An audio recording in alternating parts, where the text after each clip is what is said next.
Ada kabar super baik nih buat jutaan peserta JKN kelas 3 di seluruh Indonesia. Pemerintah lagi merencanakan sebuah langkah besar, yaitu menghapus total tunggakan iuran Anda. Nah, apa artinya ini buat kita? Yuk kita bedah bareng-bareng penjelasannya. Kita mulai dari pertanyaan ini ya. Apakah Anda, atau mungkin keluarga dan teman Anda, punya tunggakan iuran JKN kelas 3 yang rasanya udah jadi beban? Kalau jawabannya iya, informasi berikutnya ini penting banget buat Anda simak. Ini dia kabar baiknya. Beban itu kayaknya bakal segera hilang. Pemerintah berencana menghapus seluruh tunggakan iuran. Dan bukan cuma itu, dendanya juga ikut dihapus. Ini bukan wacana biasa loh, dan detailnya akan kita lihat sekarang. Oke, pertama-tama, mari kita lihat seberapa serius sih rencana ini. Ini bukan janji kosong, karena landasan hukumnya itu lagi disiapkan secara resmi oleh pemerintah. Nah, seperti yang bisa kita lihat langsung dari kutipan ini, pemerintah secara aktif lagi menyusun sebuah rancangan peraturan presiden atau Perpres buat menghapus piutang iuran dan denda. Ini bukti nyata keseriusan dari rencana tersebut.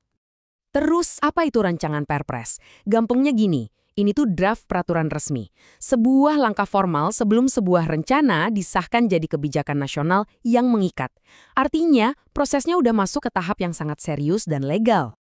Tentu kita jadi bertanya-tanya ya, kenapa pemerintah sampai melakukan ini? Apa sih tujuan utama di balik rencana penghapusan utang iuran ini? Ternyata tujuannya ada dua. Di satu sisi, tujuannya untuk meringankan beban finansial buat para peserta yang mungkin lagi kesulitan. Tapi di sisi lain, ini juga strategi untuk mendorong lebih banyak orang jadi peserta aktif lagi, supaya makin banyak warga yang terlindungi jaminan kesehatan. Sekarang kita masuk ke bagian yang paling ditunggu-tunggu. Siapa saja sih yang berhak dapat pemutihan ini, dan apa persisnya yang akan dihapus? Oke, jadi kebijakan ini tuh ditujukan khusus buat peserta JKN kelas 3 dari segmen mandiri. Ini mencakup pekerja bukan penerima upah atau PBPU seperti pedagang atau pekerja lepas, dan juga kategori bukan pekerja atau BP. Lalu, apa aja yang dihapus? Nah, ini dia yang luar biasa. Bukan cuma pokok tunggakannya, tapi juga seluruh denda yang sudah terkumpul.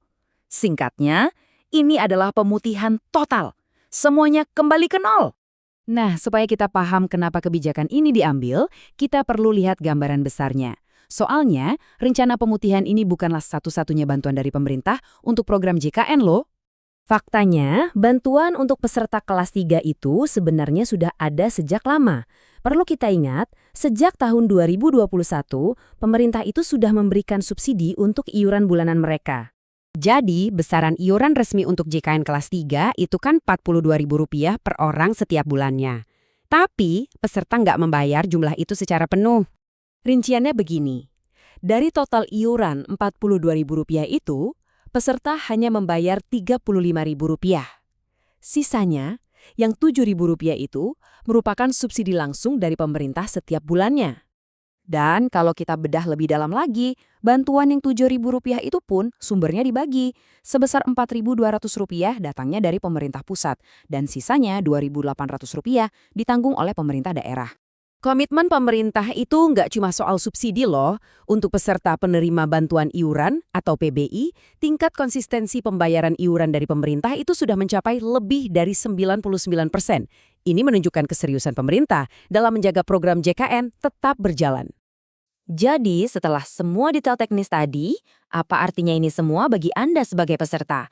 Apa sih poin penting yang harus diingat? Nah, ini dia rangkuman utamanya. Kebijakan ini dirancang untuk memberi Anda awal yang baru, sebuah fresh start.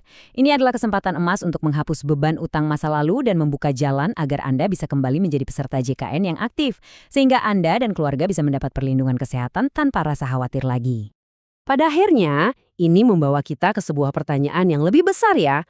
Apakah kebijakan seperti ini adalah jalan yang tepat menuju jaminan kesehatan yang benar-benar adil dan merata untuk semua orang? Sebuah pertanyaan yang menarik untuk kita renungkan bersama.